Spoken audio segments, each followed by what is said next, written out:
So today what we're going to talk about is having characters interact with objects and working with parent constraints. So what I have right here is just same model as before, low man, and I just have a very rudimentary animation of him throwing nothing in the air. Just very basic, very quick, nothing exciting. What I want to do is I have this ball right here, and I want to actually have that animate with his arm movement. And normally how you used to do it is you would have to basically animate his whole arm and then animate the ball with it. But there are a couple little tricks that will help us pretty much simplify that so we don't have to do nearly as much work. And that's working with parent constraints. So let me first move our sphere into low man's hand. So I'm just going to go just like that. And that should be good enough for this example. So what a parent constraint is if you remember when we were working with NURBS where one object would control another object, a parent constraint works the same way as except we have control over when an object is parented to another object. So what we're going to end up doing is, since I already moved the sphere to his hand, we're going to make sure we're in our animation tab right here. So I'm just going to make sure I'm in animation. And what I'm going to do is while I'm on frame 0, I'm going to zoom in pretty close to low man's wrist, and we're just going to pick one of these controls. I usually like to go for the wrist, and I'll select the wrist. I'll hold shift. I'm going to select the sphere, and then I'm going to go to up here where it says constrain and then parent.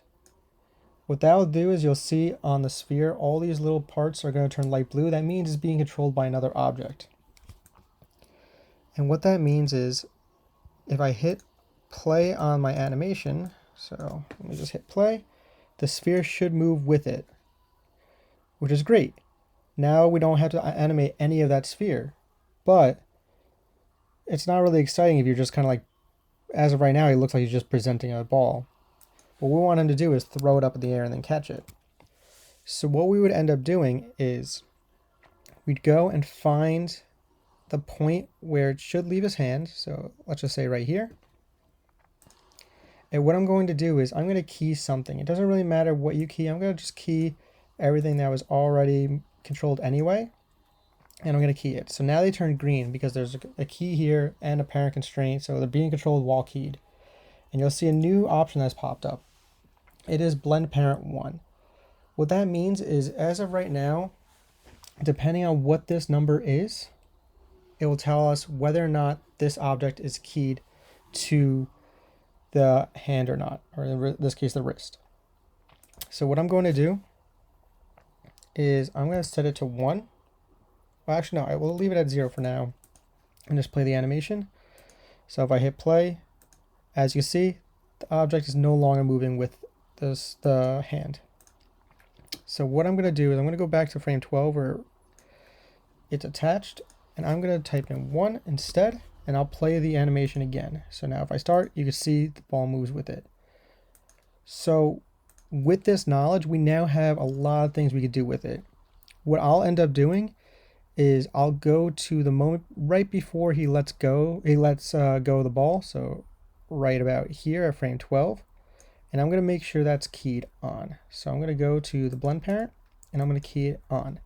I'm then going to go to the next frame and I'm just going to key that blend parent and all the translates and rotates I have here off. So what I'll do is I'm just going to change this back to 0. I'm going to key all of these and I'm going to make sure I key the blend parent off. So now what's going to happen is if I play through my animation, he should throw the ball up in the air and then his hand should move, but the ball will still be in its normal place. There we go. Perfect. So what we want to do now is I'll go through the animation, scrub through it till I hit the point where he's no longer moving. So let's just say right around there. We'll give it a few moments just so the ball can reach back. And let's turn this on again. So we'll key that there.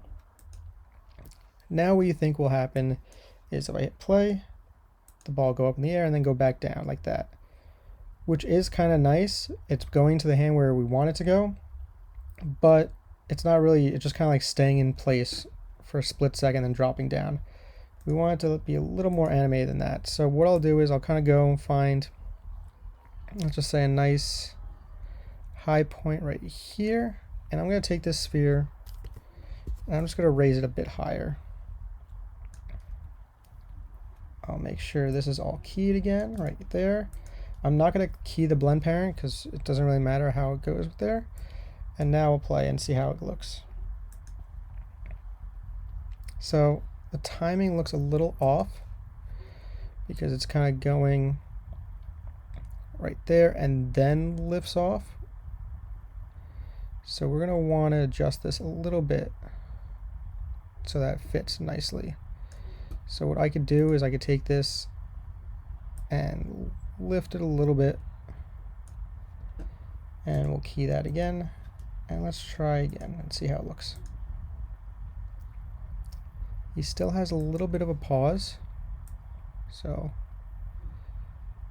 it should be right there. So what we might end up doing is I might move these keys where the blend parent is, and I'll change them up a little bit. So what I'll end up doing is I'm going to go back to frame 11. I'm going to key it there. And then at frame 12, let's change that to 0. And then key that again. Let's see if that looks any better. So I'll just hit play. That looks a little bit better. We might end up moving this key a bit farther back. So let's change that by, I'll even go as far as deleting that key altogether. And right around, let's say, right about there. Let's try turning that on and keying that and see how things look. A lot of this is going to be touch and go and trying to figure out the best spot for it. And it still seems like we're getting a very slow lift off. So what I'm going to end up doing is, let me remove the keys there for it, and let's see what happens. Oops, I deleted way too much. But worst comes to worst, this should be enough to at least get the point across, and you could kind of finick with it until you kind of find the right spot. But it's always very important that you have the key, the blend parent key on.